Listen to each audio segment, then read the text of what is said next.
एक मुझे घटना याद आ गई, इसी 400-500 वर्ष पहले की बात है। श्री गिरिराज जी में एक महात्मा रहते थे, नाम था श्री माधव दास जी महाराज, माधवेंद्रपुरी जी महाराज। माधवेंद्रपुरी जी महाराज भगवान श्री जगन्नाथ जी के बहुत बड़े भक्त थे, खूब भजन करते, खूब कीर्तन करते, वैष्णव भक्त थे। वैष्णव भक्त समझते? वैष्णव भक्त कौन है? नरसिंह मेहता से पूछा तो नरसिंह मेहता कहते हैं, वैष्णव जन तेने कहिए, जो पीर पड़ा पराई जाने। वैष्णव का तात्पर्य लोगों ने केवल एक यहां से और यहां जो टीका लगाते हैं उसमें सीमित कर दिया।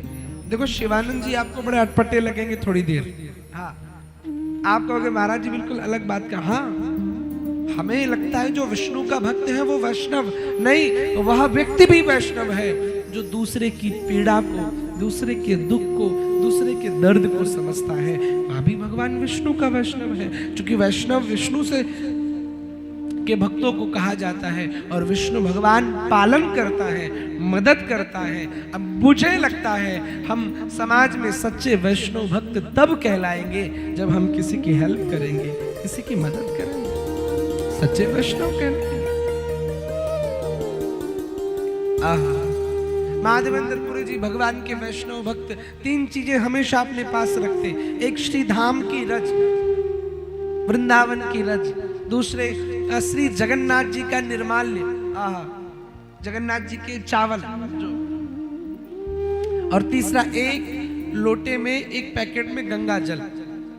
3 चीजें हमेशा। यहां पर बैठे भक्तों से भी निवेदन है, आपके घर में भी 3 चीजें प्रतिदिन होनी ही चाहिए। और कोशिश करो घर से निकलो तो इन तीनों में से किसी एक का पान तो करके निकलो। या तो गंगा जल पी के चलो, या जगन्नाथ जी का अगर निर्माल्य कोई जगन्नाथपुरी जाए वहां से थोड़े चावल मंगा लो, वो खा करके चलो। तो श्री माधवेंद्रपुरी जी चल दी, उनका एक स्वभाव था, वो किसी से मांगते नहीं थे। कई साधु ऐसे होते हैं जो कहते नहीं है। धीरे धीरे वो जगन्नाथपुरी से थोड़ी दूर पहले एक मंदिर भगवान का पड़ा, श्री गोपीनाथ जी का मंदिर पड़ा। मंदिर के किनारे आए, इतनी जोर भूख लगी कि ऐसा लगता अब प्राण चले जाएंगे, अब प्राण चले जाएंगे, अब प्राण चले जाएंगे। लेकिन बेचारे भगवान के ऐसे उपासक हैं, किसी से मांगते नहीं है। तो क्या किया, बगल में देखा श्री गोपीनाथ जी का मंदिर है, उसमें प्रवेश कर गए, बोले कुछ तो प्रसाद मिल जाएगा। खूब बढ़िया भजन कीर्तन हुआ, खूब नाचे उस दिन। और उस दिन श्री गोपीनाथ जी के मंदिर में 12 कुल्हड़ खीर का भोग लगा था। कितनी? 12 कुल्हड़ जानते हैं? हाँ। 12 ग्लास 12 कुल्हड़ खीर का भोग लगा। पुजारी जी ने भोग लगाया और उन्हीं लोगों को बांट दिया जो खीर लेकर के आए थे। ये बेचारे बैठे रह गए। आहा, इन्होंने कहा कोई बात नहीं, मैंने कल कहा था भक्ति वो सर्वोत्तम है जिसमें कोई शिकायत नहीं है, जिसमें कोई सिफारिश नहीं है, जिसमें कोई मांग नहीं है, जिसमें कोई स्वार्थ नहीं है।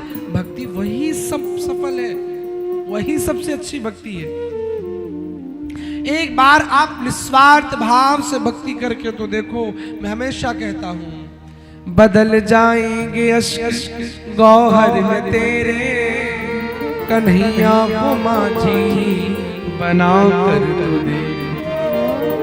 कहने की जुबान से जरूरत नहीं है, जरा झोली फैला कर दे।